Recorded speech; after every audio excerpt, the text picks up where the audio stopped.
Thank you so much for being here, and thank you, Ken, for being here. I'm so excited to welcome you to JStream. Ken is Ken Stern is an award-winning author and attorney who is currently working at the Bard Center for the Study of Hate, which is a program at the Human Rights Project at Bard College. Before that, Ken worked as the executive director of the Eustace and Karen Rosenberg Foundation, and before even that, he was the director of the Division on Anti-Semitism and Extremism at the American Jewish Committee, where he worked for 25 years. Ken has argued before the US Supreme Court and testified before Congress. He was an invited presenter at the White House Conference on Hate Crimes and served as a member of the US delegation to the Stockholm Forum on Combating Intolerance. And was also a lead drafter on the working definition of anti-Semitism, which has now been adopted by the US Department of State, and has recently come out with a new book, which we're here to discuss today, called The Conflict Over the Conflict, the Israel-Palestine Campus Debate. So welcome, Ken. Well, thank you, Yoni. Thank you to all my friends at JStream, the people who helped set this up, and also the people with whom I've worked over the years. It's a pleasure to be with you and a pleasure to talk about these issues. So what I plan to do is talk for about 20 minutes or so, because there are a lot of difficult issues here, you know, how we think about the conflict, how do we approach it on campus, how do we have rational discussions about it, why it's so difficult to have rational discussions about it. And in the Q&A section, I'm happy to go into whatever direction, you know, people find useful. Also, if there are people want to email me directly because they don't want to ask a question or there's something they don't get time to, let me give out now my email address. It's kstern, K-S-T-E-R-N, @bard.edu, and I'd be happy to answer any questions. Awesome. So what Sorry, before we get started, I just want to take a second to introduce myself as well. Oh, sorry. No worries. Yeah, so my name is Yoni Slater. I use they, them, theirs pronouns, and I am a rising third year at the George Washington University in DC.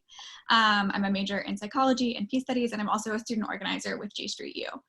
I've been a co-chair of my campus chapter at GW, as well as a member of the Southeast Regional team, and I've worked on a couple of our national movement strategies over the past couple months. And just really quickly before I pass things back off to Ken, take your time. I do want to kind of take a second to acknowledge that we're in a pretty intense and powerful time in a number of ways, both right here in the US, where we've seen sustained uprisings across the country in response to generations of racial violence and this current status quo of police brutality, especially towards Black people, which is something I don't think we really can open any space without naming right now. But there's one thing in particular about that which I want to note, which is that we're seeing the results of really incredible direct organizing in Minneapolis and across the country as city councils and judges and states and federal officials are being forced to respond to the Black Lives Matter movement. And this is an incredibly unique moment in our history. But one thing that we also need to remember is that organizing works, and we're seeing it work, and that is not unique to this moment. And is something that, especially in G Street and G Street U, we carry with us in our work. And perhaps more directly tied to our work, another incredibly powerful piece of what we're seeing in the political moment right now is happening across the world. As our days get hotter and we make our way into summer and nearer to July 1st, we also get closer to the deadline that was set by the new unity government in Israel, when they may begin annexation of parts of the West Bank. This is coming up really fast. It's only 20 days until July 1st, which is part of why it's really important for us to be here today, to be talking about Israel-Palestine and to be talking about one of the places where we organize on this issue at G Street and G Street-U, especially on college campuses. So I'm really excited that we have the opportunity to hear from Ken because, as he said, he talks about some of the dynamics that make this issue so complicated and create sort of the famed Israel-Palestine debate on college campuses. But a lot of the dynamics that he speaks to also I've experienced on my own campus. So really quickly before I give Ken a chance to talk and then we get to hear questions from all of you, I actually want to tell one really quick story from my own experience on campus, both to ground us in the fact that we're talking about real people, real students, and also to give you all a bit of an idea of why I'm here on this call today and you're not just hearing from Ken, who wrote an amazing book. So as I said, I go to the George Washington University. And as you may know, if you read any major Jewish publication on the regular, which you may or may not, we've had a number of anti-Semitic incidents on my campus over the past year. But this past fall, there was an incident with a video that sort of surfaced and went around on our campus with a student who said some derogatory comments both about the state of Israel and about Jewish students. And a number of different organizations on campus responded, including the Student Association, which decided that they wanted to make a statement, a resolution condemning anti-Semitism, which was actually made up in bits and pieces of a definition that Ken helped or led actually in the drafting of, which we'll talk about more later. But this was a really contentious student association meeting. There was a long period of public comment, and there ended up being amendments made where the student association voted to adopt the resolution, but struck down a section that essentially was felt that it equated anti-Semitism with anti-Zionism, because it required that in order for students to defend Jewish students, they also had to defend the right of Israel to exist as a Jewish state. And many members of our Jewish community on campus were really upset about this because they felt that that was important to include, but many other members of our community were very happy about this because they've had felt really upset that that had been included in the first place. But that actually is not the story. The story was that the next day, I had coffee with the president of GW for Israel at the time. And we had a pretty good relationship, and it was a pretty respectful conversation. But we reached a point that we just couldn't sort of move past or hear each other or move forward from, that we kind of got stuck at, and we're stuck at for the rest of the year, and we're really kind of still stuck at today. Which was that I was explaining to him that it felt important to me that moving forward as a Jewish community on campus, we find ways to include everybody in our conversations about anti-Semitism. We find ways to sit at a table with each other and say, we feel differently about Israel-Palestine, but we are all Jews. And so we all have to decide how we're going to respond to this together. And the president of GW for Israel, sitting across the table from me, started to look really uncomfortable. And he said, well, of course, I believe it's important to protect these students because they're Jewish and they face anti-Semitism, but I also believe that anti-Zionism is anti-Semitism. So I can't include them in these conversations because I don't feel safe from the way that they're acting. So I just can't move past this. And because we couldn't, or students on my campus couldn't talk to each other about Israel-Palestine, we also couldn't talk about anti-Semitism. We couldn't talk about how to handle it. We couldn't heal from it together, and we couldn't move forward and grow together. And I'm not telling you this story because every campus is like my campus. I'm telling you this story because the dynamics that we're about to talk about with Ken in kind of a little bit of an intellectual way are very real and lived. And I've experienced them, and that's why I'm on this call. And I think that that's really important. Yeah, so Ken, you were kind of thrown into the national spotlight a little bit this past fall when the Trump's executive order came out, which was like nominally intended to support Jewish students on college campuses. But you and many others, myself included, right, opposed the use of this definition of anti-Semitism, which you wrote many years ago in this context of college campuses. And I'm wondering if you could tell us a little bit both about your journey personally and professionally from your time at the AJC, the American Jewish Committee, to where you are today, as well as sharing a bit about that definition and kind of how you see it now.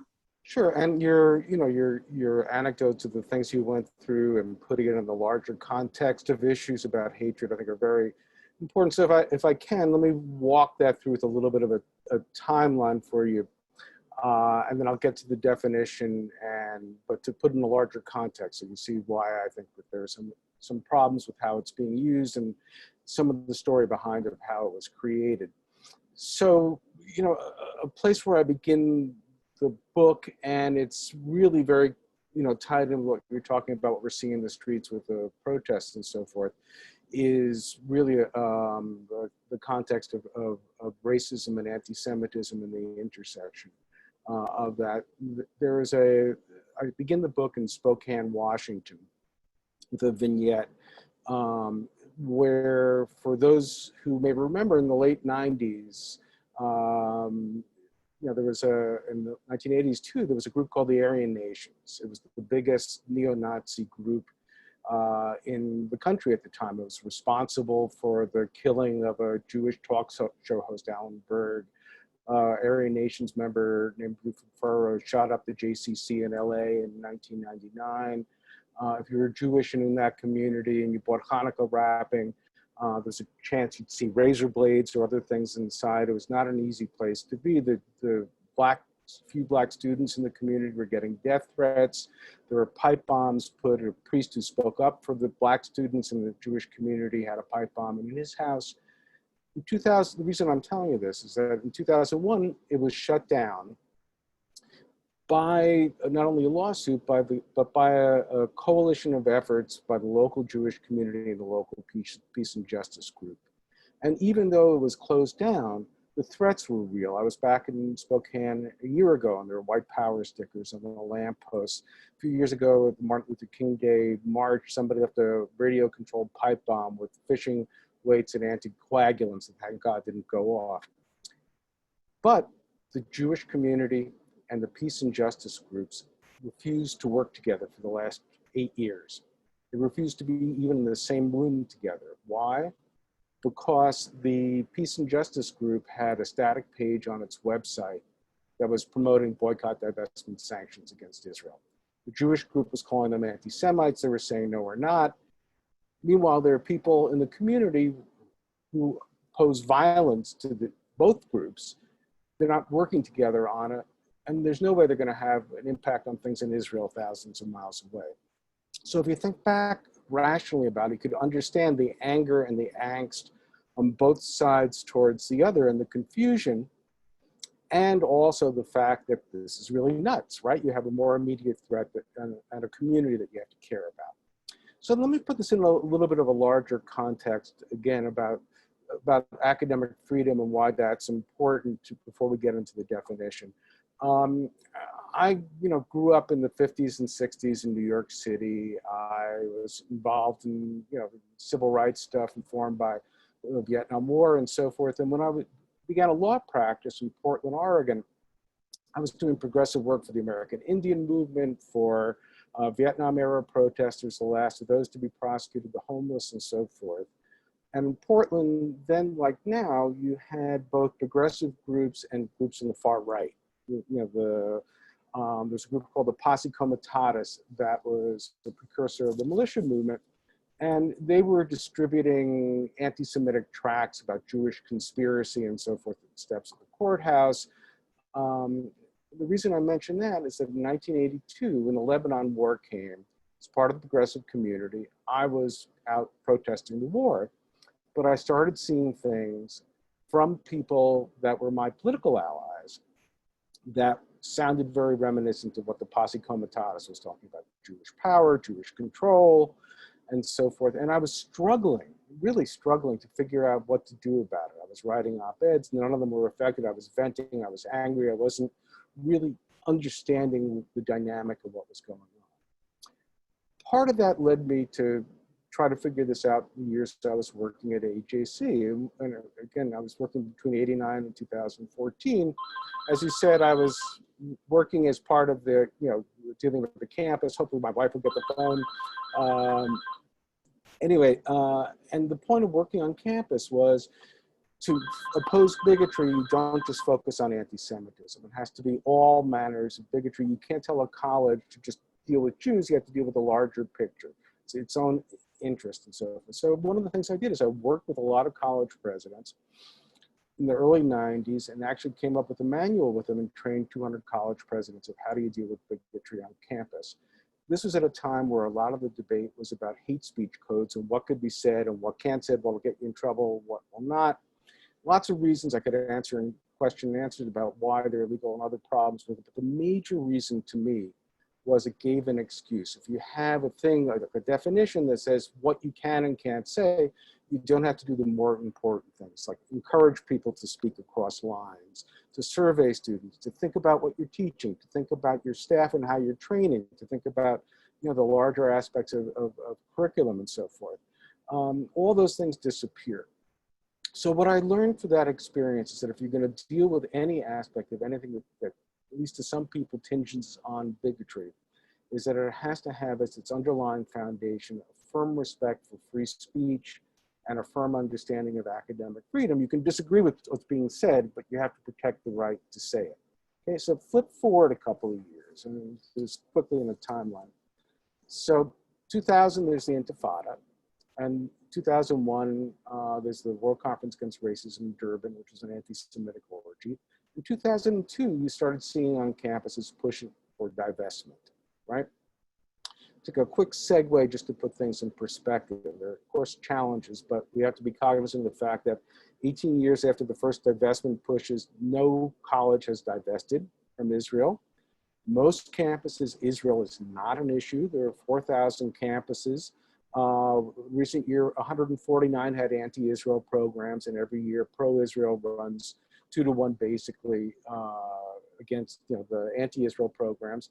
And people talk about disruptions. Disruptions are awful. I think they're, you know, a violation of the core of academic freedom. But between 2010 and 2019, there were 117 disruptions, and all but 16 programs were able to be completed. So it's a small number. But we started seeing that in 2002. There was a riot at Concordia University when Netanyahu spoke. There was a building at Berkeley in the Hillel Center.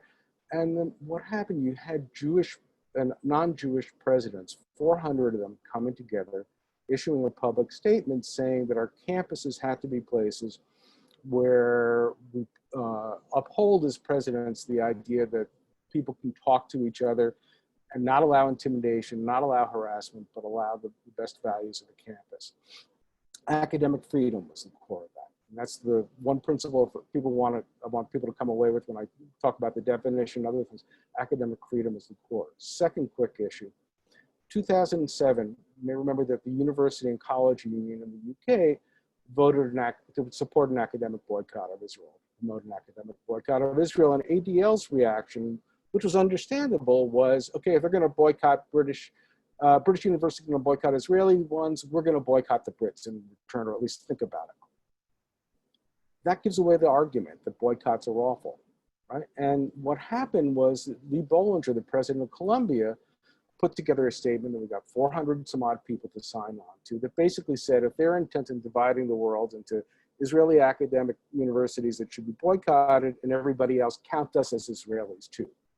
If they had put the counter boycott, nobody would have signed. So again, academic freedom, the idea of holding the academy as a place for ideas and not for basing how you deal with ideas based on the nationality.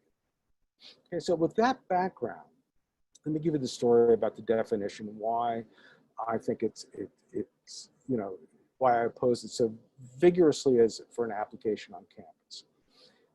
So back to the time of the Intifada, the Jews were being attacked in this, Western Europe in particular, and there was a group called the European Monitoring Center that had the task of looking at racism and other types of xenophobia, including anti-Semitism, and it did a report which had two important things about how it was structured. One is it said, we're looking across Europe, there's no common definition for different data collectors in different parts of Europe to know what to include and what to exclude. We need some guideposts to be able to compare across time and across borders. Fine. Second thing is, okay, let's create a definition. So what they did is they said anti-Semitism was a series of stereotypes about Jews. Leave aside some, you know, some other objections to how that's structured. The reason that they did that, in my view, is they wanted to do a workaround of a political problem. And the political problem was, what do you do if a Jew in the streets of Paris is assaulted as a stand-in for an Israeli? And they said, well, if the person had these ideas and stereotypes about Jews, transfer them to Israelis and retransfer them back to the Jew in front of them, That's anti-Semitism. But if they were upset at an Israeli action and beat up that Jew, it's lamentable, but not to be counted. And I'm thinking, okay, you know, I grew up, as I said, in the 50s and 60s in the South. Somebody, you know, lynches a black person on a tree because blacks are, quote, shiftless and lazy. That's racism. But if they're upset with the Civil Rights Act passing or a speech by Martin Luther King and they string up the same poor guy, that's not racism, that's nuts. Shortly thereafter, a Montreal day school was firebombed in reaction to the Israelis killing a Hamas leader. So worked with the EUMC and a coalition. I was the lead drafter, but there were others involved. And we came up with a definition that was designed not exclusively, but primarily as guideposts for data collectors. And we put in some examples about Israel, correctly so. Things like holding all Jews responsible for the actions of Israel, comparing Israelis to Nazis, and then denying Jews self-determination by declaring that Israel's a racist endeavor. And there were reasons when especially when you're looking at hate crimes, for doing that, because we saw a correlation with those types of expressions and the attacks on Jews. They didn't necessarily lead to them, but they correlated with them. So if we're looking at the temperature of anti-Semitism, that was important. Okay, so that's why it was created, never intended for the campus. Flip forward a couple of more years. In 2010, the Department of Education in the United States sends out what's called a Dear Colleague letter. And what that is it tells people about how it's going to interpret laws. And in this case, the Civil Rights Act of 1964 protected students from harassment, pervasive hostile environment, and so forth, but based on race, and other categories, but not on religion. So it said, okay, we're going to include Jews and Sikhs and Muslims as ethnicities under Title VI protections. And that was a useful tool. I actually used it to help some Jewish students in high school in Binghamton who were victimized by a Kick a Jew week and had swastikas carved in their backpacks and on their desks and so forth, and the school wasn't responding. And the reason that's a useful tool is that, in theory, if there's a Title VI violation, federal funding could go goodbye, and that would end the school district. So what happened is these two ideas, this definition and this new power, and then you had groups on the Jewish right that decided, aha, let's marry the two. So they started filing complaints under Title VI with the Department of Education. And some, things they did talk about action, spitting or whatever, but they were largely about things that were being said. Programs about the occupation, texts that they said were one-sided. A program Understanding Gaza was one-sided. A program Arabs and the Holocaust, claiming that the creation of Israel was a tragedy for Palestinian Arabs, films, speakers, so forth. Things that were clearly speech, things that were expression. They filed these lawsuits, all these lawsuits failed. And they tried to push legislation, and the legislation failed as well. And then the executive order came into being. And what it basically says is that, as like the legislation tried to do, is when you're evaluating one of these claims of anti-Semitism on campus, you have to consider the definition. So that prioritizes all those things to look at speech and to give a leg up to say there may be a Title VI violation here. It's certainly chilling. I think it harms Jewish students' ability to have conversations and faculty's ability to teach.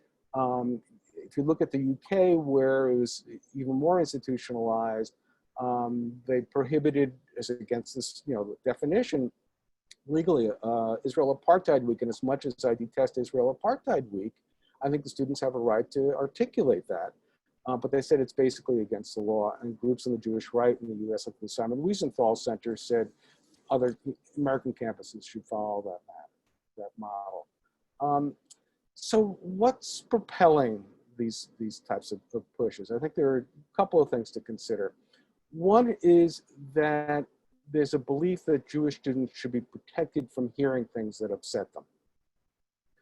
And it's a part of a larger context where people think students are fragile. And that's one of the things that really upsets me the most about this current debate. And it's not just about Israel-Palestine. It's about other things on campus too.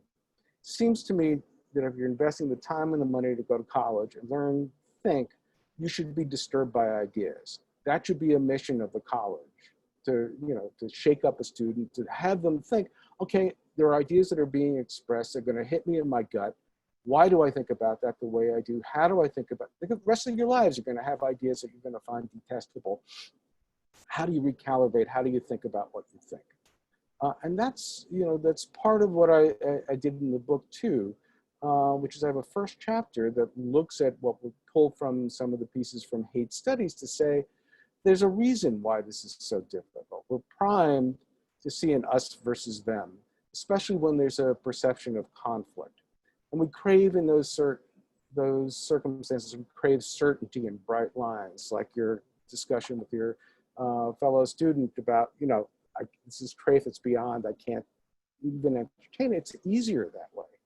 I quote, there's a guy who I recommend you all read, a social psychologist named Jonathan Haidt, who basically says when you look at the world through moral universes, that morality both binds, which makes sense, it makes people feel more of a community, it's the us, and it blinds. It makes it more difficult for you to see other things. And if you think about the things that you know in your life that reflect, I mean, the power of symbols. Symbols have no intrinsic value, but look at the debate we're having now about the Confederate battle flag.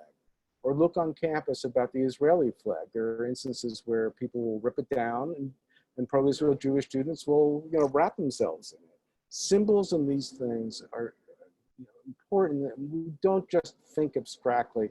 When our identity is tethered to an issue of perceived social justice or injustice, what we're learning from these fields that inform hate studies is that we, you know, we feel in some ways more than think, and, you know, we see the capacity to try to define the, you know, the us versus them in really stark ways. And I have examples in the book where each side, the pro-Palestinian and the pro-Israel side, each is calling the others Nazis. And of course, if your political opponent is a Nazi, you don't have to sit down and talk to them, right? So, you know, the thing that strikes me as the saddest is that campus ought to be the ideal place to have these difficult discussions, to foster them and to say, you can have your intense feelings and identities, but you should think through and explore here why that is and how do you do that? How do you embrace that complexity? You know, part of it is by trying to stop censoring others. You can say that you fundamentally disagree with them, but you don't disrupt. I don't think you boycott academics. You don't do blacklists. And on the pro-Israel side, you don't try to stop programs either. And you don't, you know, try to use the power of the law to suppress speech that you don't like. Again, embrace complexity. I think there are other things a campus could and should do. I think there needs to be more classes on anti-Semitism. It's very rarely taught. It's usually inside Holocaust studies. Believe me, if you take a class on anti-Semitism and then 2/3 of the way you start talking about Israel-Palestine, Zionism, and so forth, it's an easier concept to understand. You set up the framework for it. More respect for academic freedom and free speech. Models campus around the idea of we should have difficult discussions here, not just we should examine all views, not just the correct ones. We should not prohibit people that we don't like from coming. We should use it as an experiment and you know, oppose them in creative ways, but to hear what they have to say because they're reflecting other things in the world. And I think what we need to do is insist on functional empathy. You know, there's too little of an imagination of how you would feel if you were born differently. You're seeing some of it, as you said, you know, in the Black Lives Matter movement, the white people going up and thinking about, what if I was a parent of a black kid and worried if he's going to make it at home alive? I don't have to worry about that with my kid.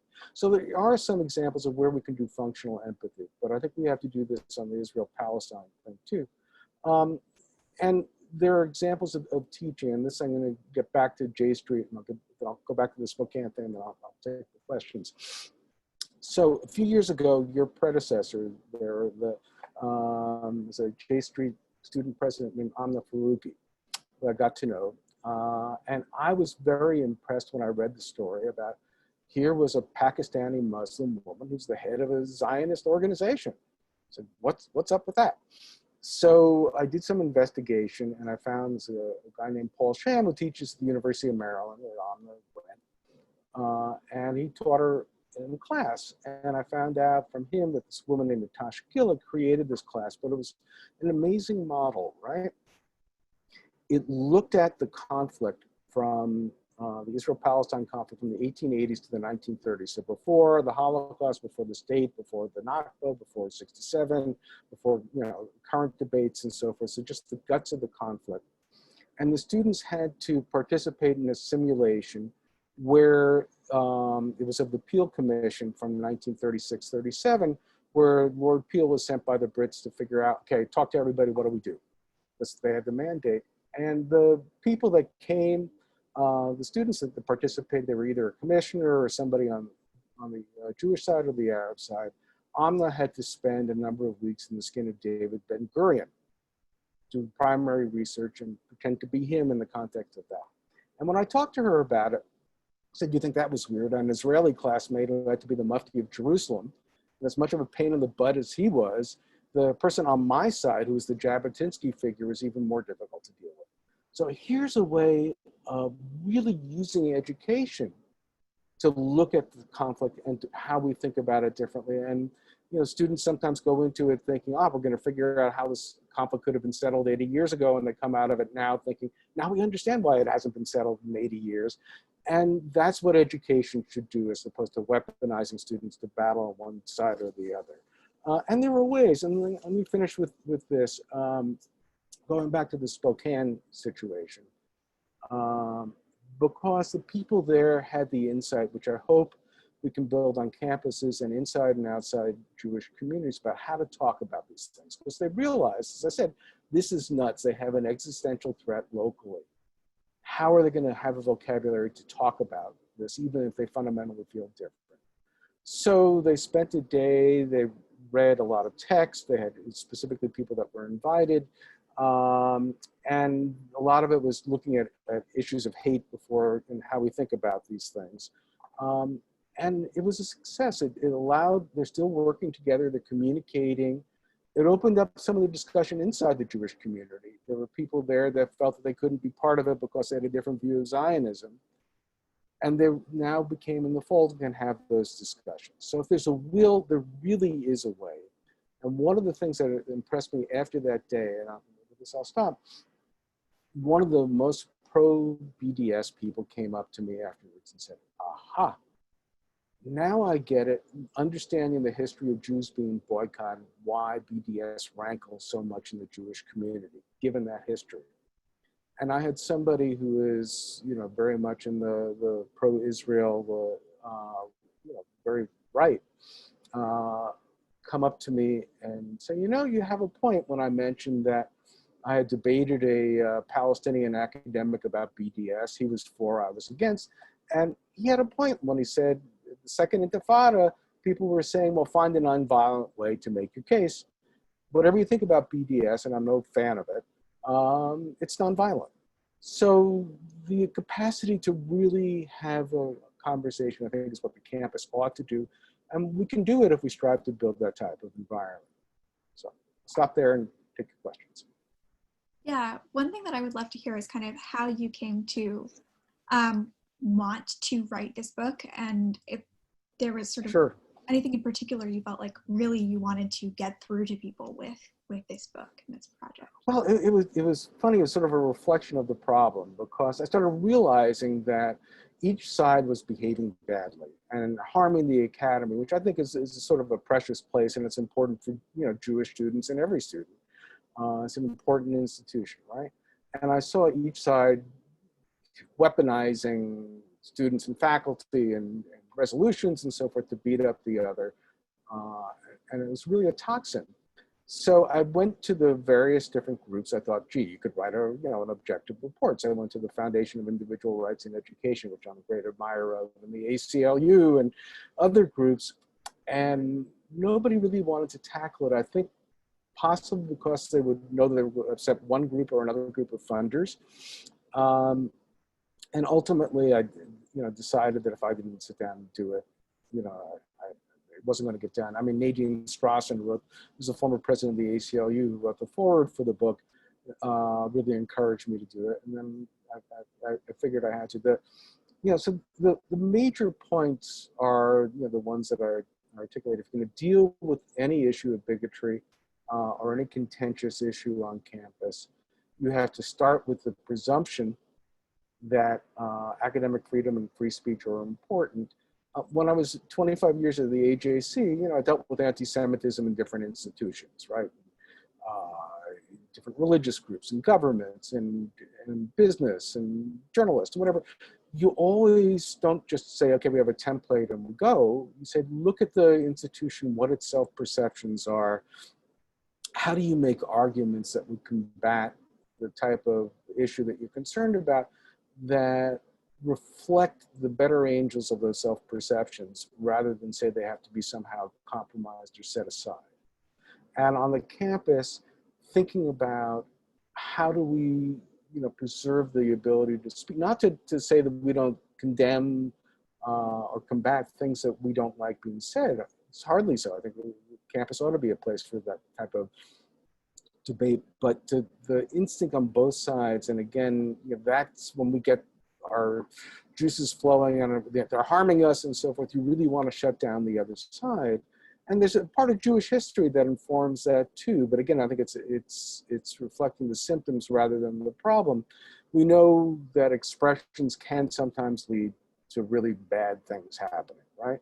So sometimes the idea is, okay, let's stop the expressions and that will protect us. But it's not looking at the underlying issues. So what it does in this context is it turns the Jewish community, when we try to suppress pro-Palestinian speech, even speech with which I may fundamentally disagree, it turns people on the other side into First Amendment martyrs, and that's not a wise strategic thing to do at all.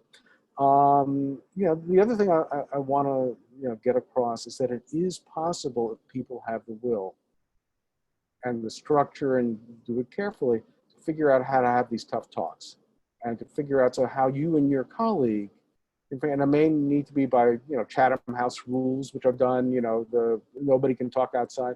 But if people have a will to do it, there's a way to say, how do we, proceed? And, there has to be also an understanding that there's a larger mission, just like the people in Spokane noticed they had to rely on each other because they live in the same community. People on a campus have to live in the same community too. And, you're all GW students or all Brooklyn College students or whatever. And that's more important than what your position is on something that really have no impact over thousands of miles away. So those are the major things.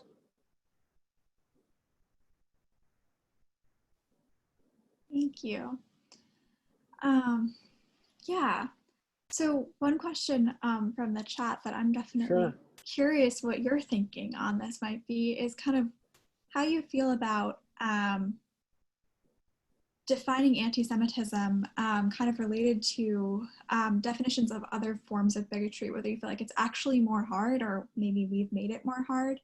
And how, right, we know that the campus debate about anti-Semitism, right, can kind of get blown up sometimes, right? Like we think that it's this huge big thing and pundits kind of refer to it as this huge big thing, right? But there are campus debates about a lot of other topics too.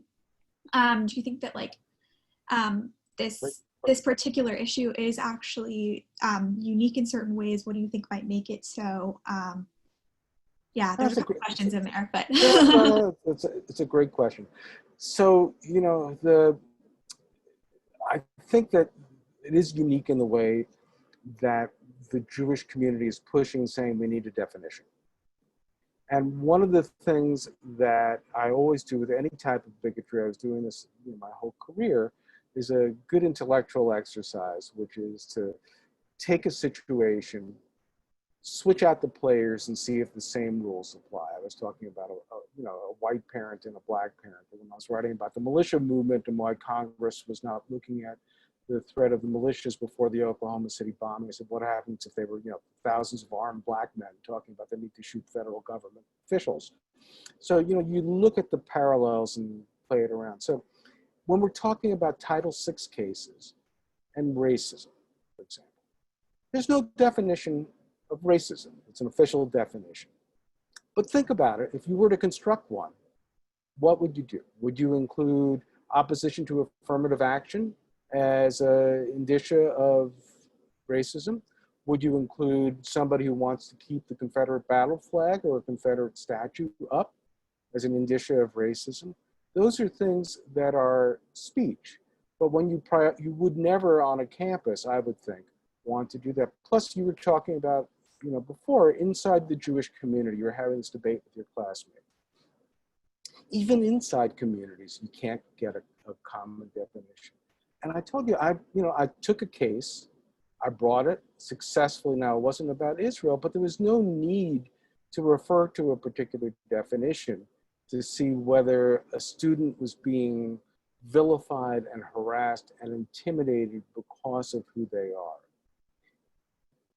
So this is really, if you look at the history, and I do, lay it out in the book, it's not necessary. It's not really to protect Jewish students. I think it actually, the case is made, and I make it in the book. It harms Jewish students to try to say there's a certain parameter of what's acceptable to be discussed. And we would never do that with another, type of view. I mean, there are some people that would push, definitions of anti-immigrant or anti-Muslim things. We would never institutionalize that into law. When you have a specific definition carved into law that way and prioritizes certain expressions and vilifies other, that's a hate speech code writ large. And what it does is administrators know that groups like the ZOA and others are hunting to bring these lawsuits. They know they're going to have a leg up with a definition like this. They know that if they get sued, it's going to cost them money, and their job is to keep the university from being sued. So are they going to speak out against the expressions that they think violate the definition? Yeah. Well, would you want that to happen with any other group? No, and I don't think we want it to happen with Jewish students either. Plus, by the way, there are Jewish students who I've met and quote some in the book, whose Judaism defines their position that's anti-Zionist. Again, I don't agree with them, but I understand their position. So, the fear of having this institutionalized this way, as Jared Kushner wrote in his op-ed in support of the executive order, he says that anti-Zionism is by definition anti-Semitism. It may well be in lots of cases, and I describe that in the book, but to say it's de facto so in the rule of law, is a real problem. And there have been Jewish students who are, vilified by that. And, this is an internal Jewish communal debate about our relationship to Israel and how that informs or doesn't inform Judaism. And we're, I think, mostly comfortable saying, well, Satmar Jews have a religious exception to Zionism. They're anti-Zionist, but we see them inside the fold. I don't know that, the other Jewish students have a theological or ideological objection to Zionism. I don't know how that should be, negotiated inside the Jewish community. I don't want Congress doing it, and I don't want the White House doing it. That's a danger to freedom of religion. Yeah, I don't want them doing that either. I can agree with you on that for sure. Pulling a little bit from a couple of different questions in the chat. One thing that's a little bit running throughout is kind of asking about where kind of the tenor of this conversation is at right now on college campuses. And I think this is something that like both of us could speak to a little bit, but I'd love to hear from you kind of your perception of like what you feel like are kind of dominant aspects of the conversation on college campuses right now, and also how you see the way that this varies as well from campus to campus. Well, as I said, if you look at the data, most campuses, people could care less about anything about Israel. I mean, it's really a small number, and maybe the more important campuses in some ways, and the bigger campuses, but there's some where, it is a contentious issue. And, again, but the numbers are relatively small in terms of the challenges and the problems. But where there are, I mean, I think each side, especially when you have a group of students that feel very self-righteous and not really open to having another opinion being expressed, and it happens on both sides, it can get to being locked locking horns and believing that you're fighting for justice and you have to, beat up the other side. And it's not only on this issue, but this issue reflects some of that. So I think that's the tendency in some places. I know at some places there's been a capacity to say, let's find even quieter ways to have some discussions and figure out where we could have commonality. Maybe those don't make the press, but I think the more that we do those, certainly the better. It was interesting to me. I expected, and I was wrong, that in the 2018 and the anniversary of the founding of Israel, I thought we would have more pro-Palestinian flashpoints with pro-Israel folks on campus. It didn't turn out that much. If annexation happens, I think we're going to see a lot more problems on campus. And then again, it's I think all up in the air what's going to happen on campus in the fall anyway, right? We don't know if people are going to be back and where we are with COVID and so forth. But I think the question is how do we, regardless of what happens, do we see it as an opportunity to say to a campus, let's figure out how to mine this conflict over the conflict to increase education. And if we set up those types of parameters, I think we'll all be better off.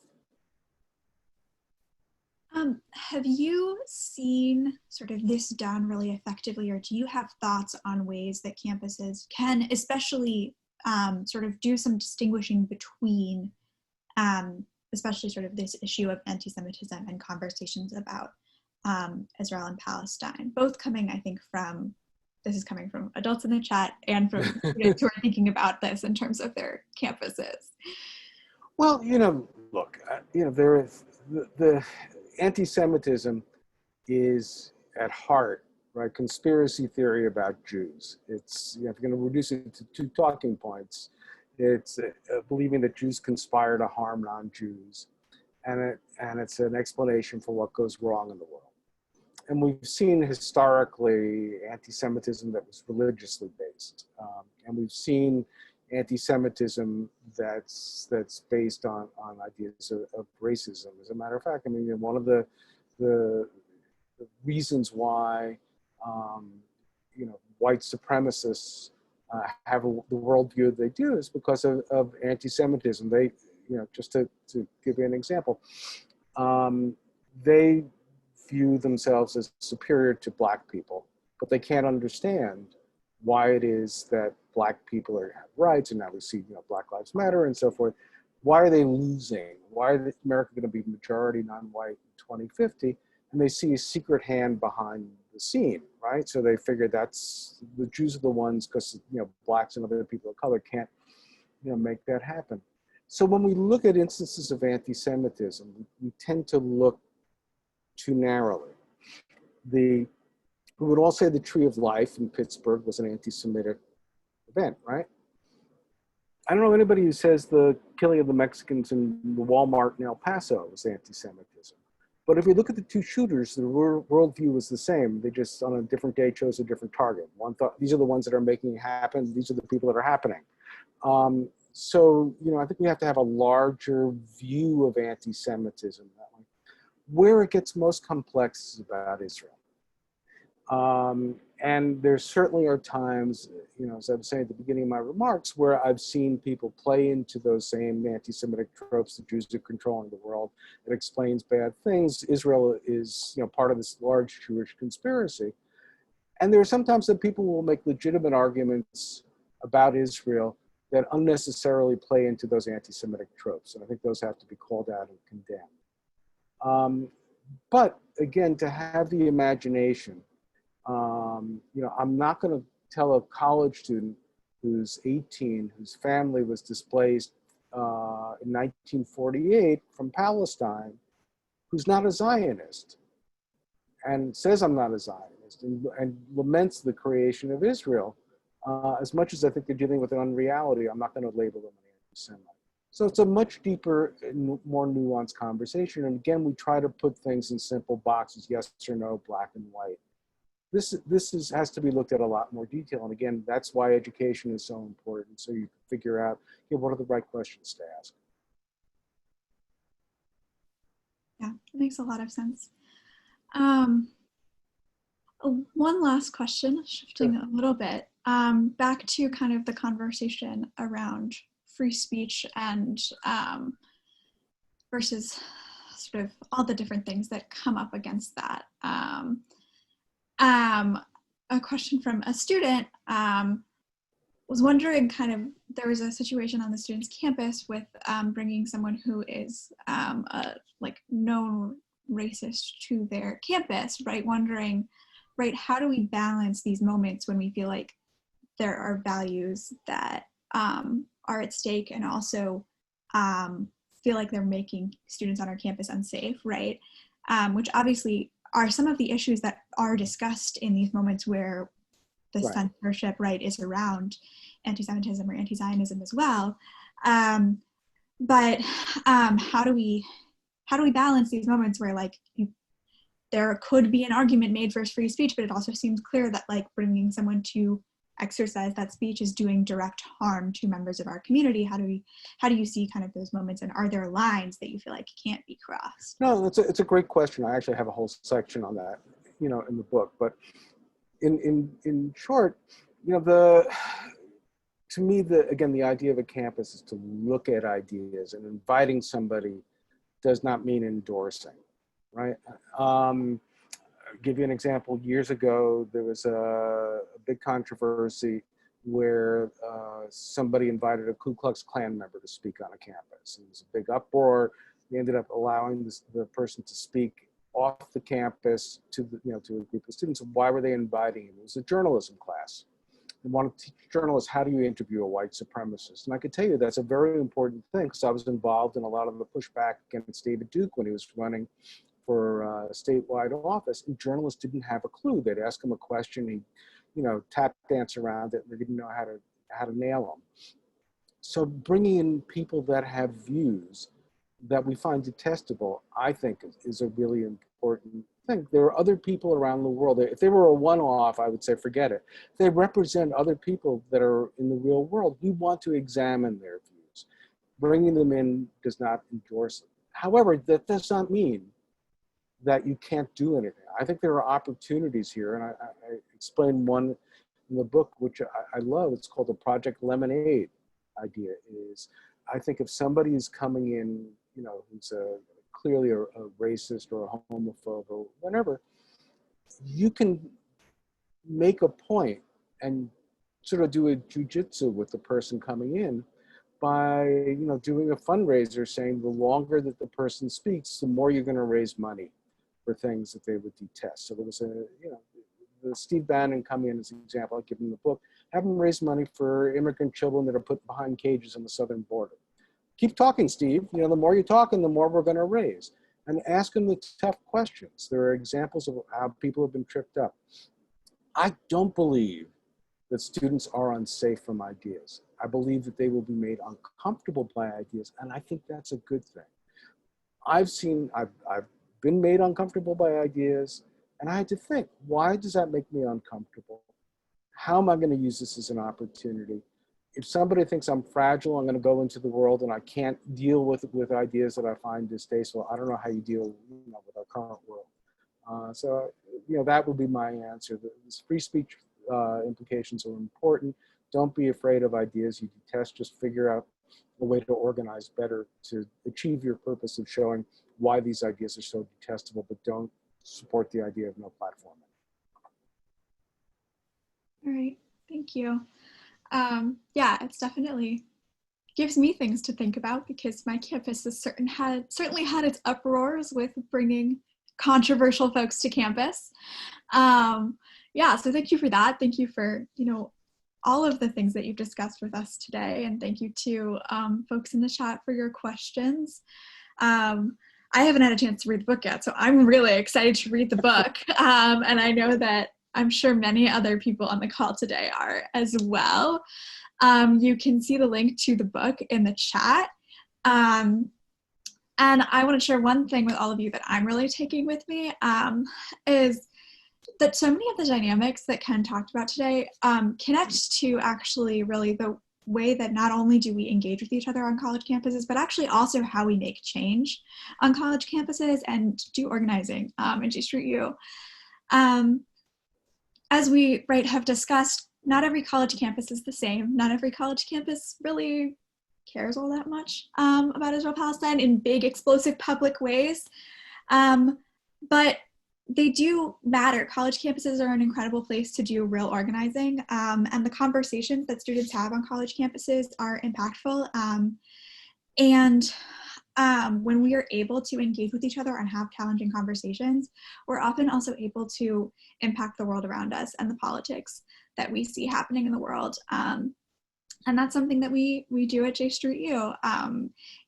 Right now, this week, we've been talking publicly and celebrating some of our most recent wins in our J Street U organizing with our campaign to change the DNC platform to include language about occupation, annexation, and settlement growth and settler violence, which we've gotten sign-on from 18 college and young Dems groups and over 70 individual students in college and young Dems. And that's along with support from clergy, Jewish clergy across the country, and individual policy experts. But I'm really excited to be thinking about what are the ways that we can be bringing tactics and strategies to engage people in these difficult conversations back to our campuses and to do this organizing, because when we can engage with people, we both become better individuals, but we also can engage with each other to do the work of creating change and creating the world as it should be. So thank you, Ken. Oh, here, and if I could be of any help, people have my email. Feel free to anytime to contact me. I'm happy to help. Thanks, everybody. Okay, take care.